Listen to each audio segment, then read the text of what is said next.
Well, here's part 2. So, sorry about that, y'all. We're going to get through the snow people. We are. So, Frosty the Snowman, created as a cartoon, but really it's based on older lore because throughout Eastern Europe, there are tales of snow maidens specifically, but also sometimes male snow children that are built and then come to life. Like Sneguruchka is a famous story in Russia of a very elderly couple. They'd never had kids. Oh, that's right. Yeah. Yeah, like they never had kids. They wanted kids, but it just didn't happen. And now they're like old and they're watching the children of the village play and being sad about it. So when they have a heavy snowfall, the man goes out and he starts building a snow child. And the wife goes out and starts helping him. And they while she's building the child, she wishes that this was the child that they'd never had.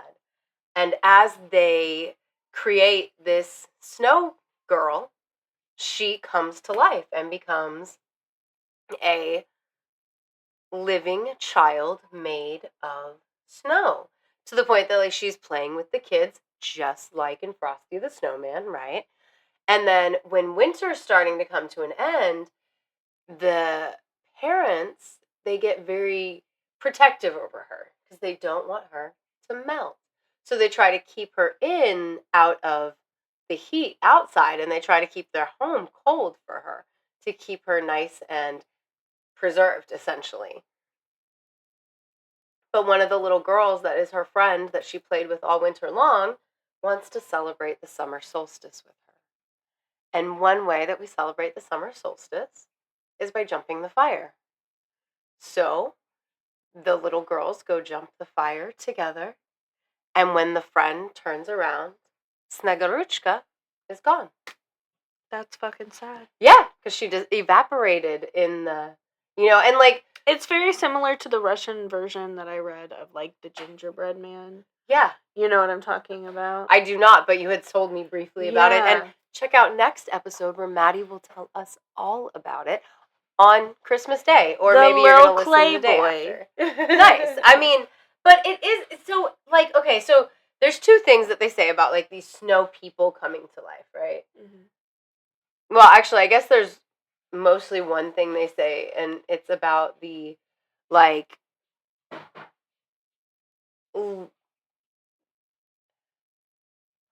we all wonder what happens after death, right? Mm-hmm. Snow people are not disposable, but they're very fragile. They're not widely,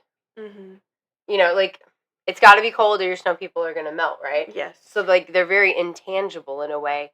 And I read that that's where that comes from. But a lot of the snow people that come to life are children. Or in Frosty's case, for the children, right? Mm-hmm, mm-hmm. And I think, personally, I'm beginning, from the research, because, like I said, I couldn't find as much as I hoped there would be, but it makes me think that it has to do with the fragility of child's life and how, especially back in the olden days, people would have, a dozen kids and only a couple of them would survive to adulthood, right? Mm-hmm.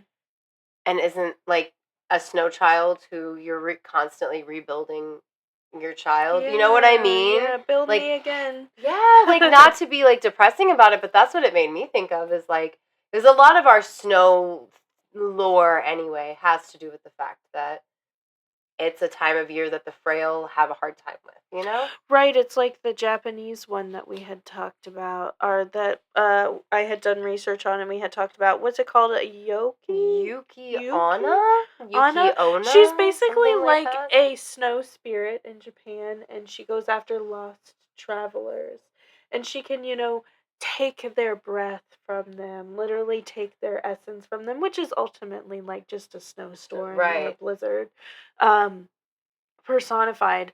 But also there are some stories where she's nice and she marries human men. And then they kiss her and she evaporates away. That's the version I read anyway. That's what, yeah. And it also made me think of men who, touch a woman, take away her innocence, she is nothing. Snaps. Yes, but I was going to go with men often lost their wife in childbirth, so a kiss leads to no wife. Oh, I didn't even think about that. Like, honestly, my first thought was, well, of course, they kiss her, they take away her essence, her innocence, and now then she is nothing. And that makes sense too. But Mhm. I mean, they're both very beautiful and sad pictures, I guess. But like, and they both work for the not analogy, but like what the snow people hold. You know what I mean? Yes. I don't know. It's very interesting to me. The fact that we don't have more, like when I tried to look up snow people or snowmen that are alive, everything that kept coming up was like the Yeti. Like, yes! Frosty, Sneguruchka, and Yuki Onna are the only ones that I could actually find. And I was shocked. Like, you're right. They were like the Yeti, because I fucking love the French ones. They're so cute, but I would label them in the same category as like the Yeti. Right. It's not like snow personified. Right. It's trapped in the snow. But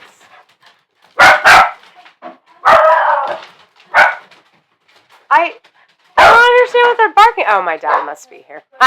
They're barking because my father's here. But I can't think of anything else about snow people. Can you? I think we got it. Not just because my dogs were barking. Before they came in, I was already going to say this, guys. So, we will see you on Christmas Day with some gingerbread man fun. Merry Christmas. Merry Christmas. Happy holidays.